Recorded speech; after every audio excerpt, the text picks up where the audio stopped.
আসসালামু আলাইকুম। Welcome back to my channel share swing experience. আজকের ভিডিওতে বাচ্চাদের নতুন ডিজাইনের একটি জামা কাটিং ও সেলাই করে দেখাবো। বাচ্চাদের জন্য একেবারে সহজ পদ্ধতিতে নতুন ডিজাইনের একটি গোল জামা কাটিং ও সেলাই করে দেখাচ্ছি। আর এই ভিডিওটি আমি ধাপে ধাপে আপনাদের সঙ্গে সহজভাবে শেয়ার করেছি, যেন নতুনরা একবার দেখলে জামার এই ডিজাইনটি তৈরি করে নিতে পারেন। আজকের এই সহজ ডিজাইনের জামাটি আমি তৈরি করব টুকরো কাপড় দিয়ে। কামিজের সাইডে টুকরো কাপড় দিয়ে আপনারা খুব সহজে নতুন এই জামার ডিজাইনটি তৈরি করে নিতে পারেন। তো এখানে আমি কামিজের আর সালোয়ারের সাইড থেকে যে টুকরো কাপড়গুলো বেঁচে গিয়েছে সেই কাপড়গুলোকে এখানে নিয়ে নিলাম। তো এখানে আমি সালোয়ারের সাইড থেকে বেঁচে যাওয়া কাপড়গুলোকে প্রথমে মেলে নিলাম। তো এখানে কাপড়টি 4 ভাঁজে আছে। এবার এই কাপড়টি যতটুকু লম্বায় নেওয়া যায় আমি এখানে কাপড়টুকু এখানে কলির জন্য কেটে নিব।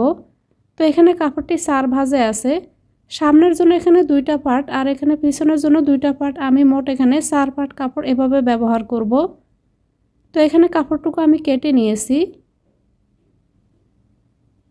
তো এখানে আমি 2 পার্ট করে কাপড় আলাদা করে নিচ্ছি।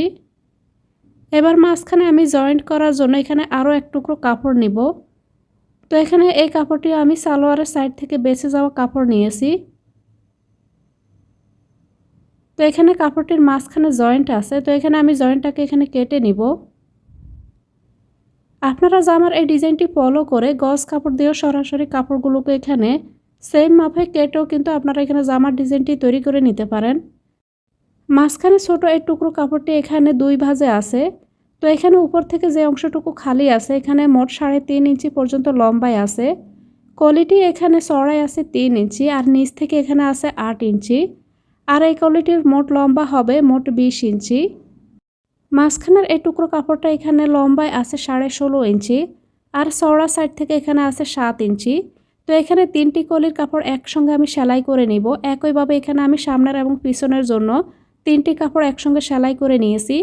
এবার মাঝখানে যে কাপড়টি সেটিকে এভাবে আমি মাঝখান থেকে কুঁচি দিয়ে তারপর পিন দিয়ে আটকে সেলাই করে নিব। তো একইভাবে এখানে সামনের এবং পিছনের জন্য আমি একইভাবে এখানে কুঁচি দিয়ে সেলাই করে নিয়েছি। তো কুঁচিটা দেওয়ার সময় এমনভাবে দিবেন আপনাদের বাচ্চার এখানে বুকের মাপটা যেরকম হবে সেইভাবে এখানে আপনারা কুঁচিগুলোকে দিয়ে এভাবে সেলাই করে নেবেন। এবার আমি জামাটির জন্য এখানে গলার পট্টির কাপড় কেটে নিব। তো কাপড়টাকে এখানে আমি 2 ভাঁজ দিয়ে দিলাম। কামিজের সাইড থেকে যে টুকরো কাপড়টা বেঁচে গিয়েছে সেই কাপড় দিয়ে এখানে আমি পট্টির কাপড়টাকে কেটে নিব। তো এখানে সামনের এবং পিছনের গলার জন্য আমি আলাদা করে গলার মাপটা এখানে কেটে নিচ্ছি। তো সমানভাবে এখানে আমি পট্টির কাপড়টাকে এখানে 2 ভাঁজ দিয়ে দিলাম। বন্ধ সাইডের সঙ্গে এখানে বন্ধ সাইডটাকে মিলিয়ে এভাবে আমি মার্ক করে নিব। তো এখানে গলার মাপ অনুযায়ী মার্ক করে নিলাম। এবার আমি মার্ক অনুযায়ী কাপড়টিকে কেটে নিচ্ছি।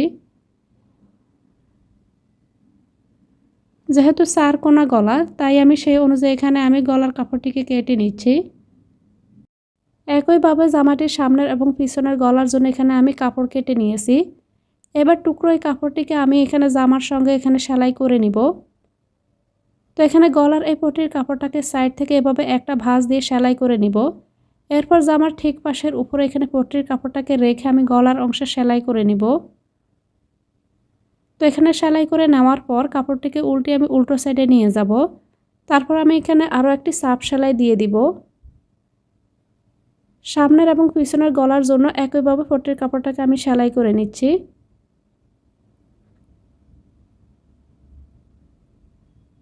তো এখানে জামাটির গলার ডিজাইনের অংশ দুটিকে আমি এখানে সেলাই করে নিয়েছি। জামাটির এখানে সামনের গলার অংশে একটি লেস লাগাবো। তো এখানে লেসটাকে কিভাবে লাগাচ্ছি সেটি আপনাদেরকে দেখিয়ে দিচ্ছি। আপনারা না চাইলে এখানে লেস নাও লাগাতে পারেন। তো এখানে জামাটি যেন দেখতে সুন্দর লাগে তাই এখানে আমি গলার অংশে একটি লেস লাগিয়ে নিচ্ছি।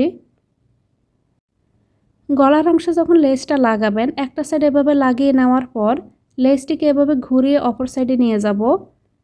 ঠিক একইভাবে এবার আমি শুয়ের পজিশনটাকে এভাবে ঘুরিয়ে নিব। তো এখানে 2টা কর্নারের মধ্যে সেম কাজটা করব। তো এখানে লেসটাকে ঘোরানোর সঙ্গে সঙ্গে আমি এখানে শুয়ের পজিশনটাকে ঘুরিয়ে নিব।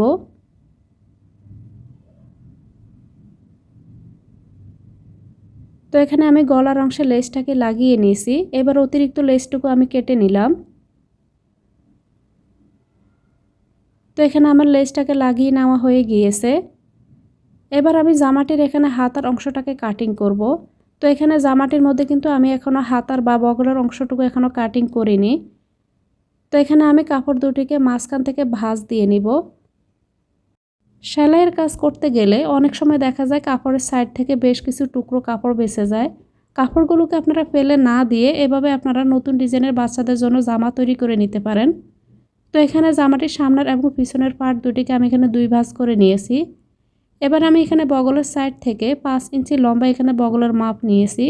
তো উপর থেকে যেহেতু কলির মতো করে চিকন করে নিচের দিকে চড়া অনুযায়ী গিয়েছে, তাই এখানে আমি উপর থেকে সামান্য একটু কাপড় রেখে এভাবে আমি কাপড়টিকে এখানে বগলের সাইড থেকে কেটে নিয়েছি। এবার আমি জামাটির জন্য এখানে হাতার কাপড় কেটে নিব। তো এখানে আমি হাফ হাতা দিব। তো এখানে কামিজের সাইড থেকে যে কাপড়টুকু বেঁচে গিয়েছে সেই কাপড় দিয়ে এখানে আমি হাতার অংশটিকে এখানে সেলাই করে নিব। তো এখানে বগলের মাপ নেওয়া হয়েছে 5 ইঞ্চি। তো এখানে আমি 7 ইঞ্চি চড়া রাখছি আর এখানে কাপড়টি 4 ভাঁজে আছে। ওপেন সাইড থেকে এখানে আমি 2 ইঞ্চি পর্যন্ত মার্ক করে বাঁকা করে কাপড়টিকে মিলিয়ে নিলাম। আর হাতাটির এখানে লম্বার মাপ নিয়ে নিচ্ছি 7.5 ইঞ্চি। আর এখানে মোহরের জন্য নিয়ে নিলাম 6 ইঞ্চি। এবার আমি কাপড়ের এই দাগটাকে এখানে মিলিয়ে এবার আমি কেটে নিব। হাতার এই কাপড়টিকে মার্ক করার সময় আমি চওড়া সাইড থেকে আর মোহরের সাইড থেকে 1 ইঞ্চির মতো বাড়তি রেখেছি। তো হাতার এই কাপড়টির মধ্যে আমি সুন্দর একটা সহজ ডিজাইন করব। তার জন্য এখানে আমি বাড়তি 1 ইঞ্চি পর্যন্ত চওড়া সাইড থেকে রেখেছি। মার্ক অনুযায়ী এখানে কাপড়টিকে আমি কেটে নিলাম। এবার হাতার এই কাপড় দুটিকে আমি মেলে নিব।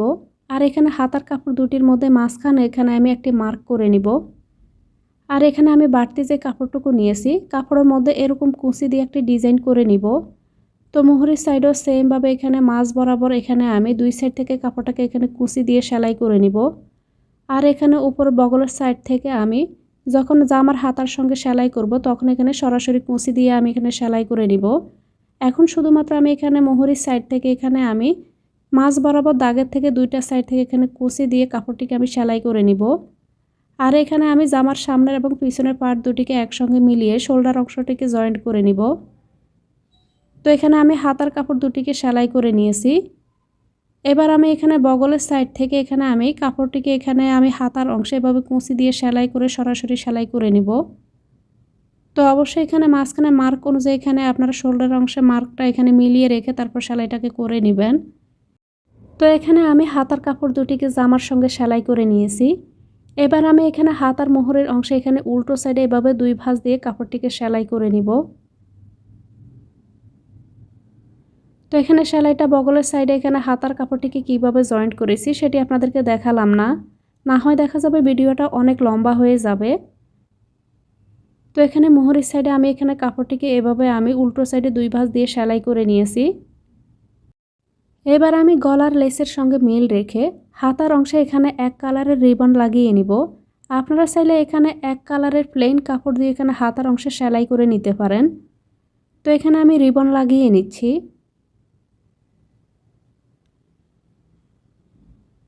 তো এখানে একটি হাতার কাপড়ের মধ্যে এখানে আমি রিবনটাকে লাগিয়ে দেখাবো। একইভাবে এখানে 2টি হাতার অংশে আমি এখানে রিবনটাকে সেলাই করে নিব। এবার আমি জামাটির সামনের এবং পিছনের পার্ট দুটিকে মিলিয়ে একটা বডি সাইড এখানে আমি সেলাই করে নিব। তো এখানে আমি একটা পাশে শুধুমাত্র বডি সাইডটাকে সেলাই করে নিচ্ছি, অপর বডি পাশটাকে এখানে আমি খোলা রাখবো। তো এখানে সবার শেষে আমি এখানে অপর বডি পাশটাকে সেলাই করে নিব। তো প্রথমে এখানে আমি একটা সাইডে এখানে সেলাই করে নিয়েছি। এবার আমি এখানে নিচের অংশে 2টি এখানে বর্ডারের কাপড় লাগাবো। তো প্রথমে যে টুকরো কাপড়টাকে লাগিয়ে নিচ্ছি সেটি এখানে 3 ইঞ্চি চওড়ায় আছে। তো জামাটি এখানে লম্বা সাইড থেকে একটু ছোট হয়ে গিয়েছে, তাই এখানে বাকি যে টুকরো কাপড়গুলো রয়ে গিয়েছে সেই কাপড়গুলোকে এখানে মিলিয়ে আমি 3 ইঞ্চি চওড়া রেখে এখানে একটি কাপড় মিলিয়ে নিয়েছি। তো নিচ থেকে এখানে আমি কাপড়টিকে সেলাই করে আটকে নিব। তো আপনারা চাইলে এখানে কাপড়টিকে এখানে বেশি পরিমাণে নিয়ে এখানে কুচি দিয়ে সেলাই করে নিতে পারেন। এবার নিচে এখানে আমি বাড়িয়ে নেওয়ার জন্য বাকি যে টুকরো কাপড়গুলো আছে সেগুলোকে নিয়ে নিব। তো এখানে কাপড়টি 4 ভাঁজে আছে। তো যতটুকু এখানে চওড়া রাখা যায় এখানে আমি কাপড়টুকু ততটুকু চওড়া রেখে বাড়তি অংশটুকু কেটে নিলাম। এবার এই 4 পিস কাপড়কে আমি এখানে সেলাই করে এখানে আটকে নিব। তো এখানে কাপড়টি এখানে চওড়া সাইড থেকে আছে 4 ইঞ্চি পর্যন্ত। তো তো সবগুলো কাপড়কে এখানে আমি জয়েন্ট করে নিব। তো সবগুলো টুকরো কাপড়কে এখানে জয়েন্ট করে নেওয়ার পর এবার আমি এখানে জামাটির এখানে মেইন অংশের সঙ্গে এখানে কাপড়টিকে সেলাই করে নিব। তো কাপড়টি এখানে যে বাড়তি অংশটুকু আছে সেই কাপড়টুকু এখানে আমি এভাবে কুঁচি দিয়ে সেলাই করে নিব। তো এখানে এভাবে কুঁচি দিয়ে কাপড়টিকে আমি সেলাই করে নিচ্ছি। আর নিচ সাইড থেকে এখানে আমি কাপড়টিকে উল্টো সাইডে দুইটা ভাঁজ দিয়ে সেলাই করে নিয়েছি। এবার আমি জামাটির এখানে নিচের সাইড থেকে যে কাপড়টা লাগিয়েছি, তো এখানে দুইটা জয়েন্টের মধ্যে এখানে আমি দুইটা সাইড থেকে রিবন লাগিয়ে নিব। এরপর জামাটির বডি সাইডের একটা পাশ এখন আমি সেলাই করে নিইনি। তো এখানে রিবনটাকে লাগিয়ে নেওয়ার পর জামাটিকে আমি অপর সাইডটাকেও এখানে সেলাই করে নিয়েছি। আর এই জামাটি আমি তৈরি করেছি 4 থেকে 5 বছরের বাচ্চাদের জন্য। জামার এই নতুন ডিজাইনটি ভালো লাগলে প্লিজ চ্যানেলটিকে সাবস্ক্রাইব করে রাখবেন। ভিডিওটি শেষ পর্যন্ত দেখার জন্য সবাইকে ধন্যবাদ।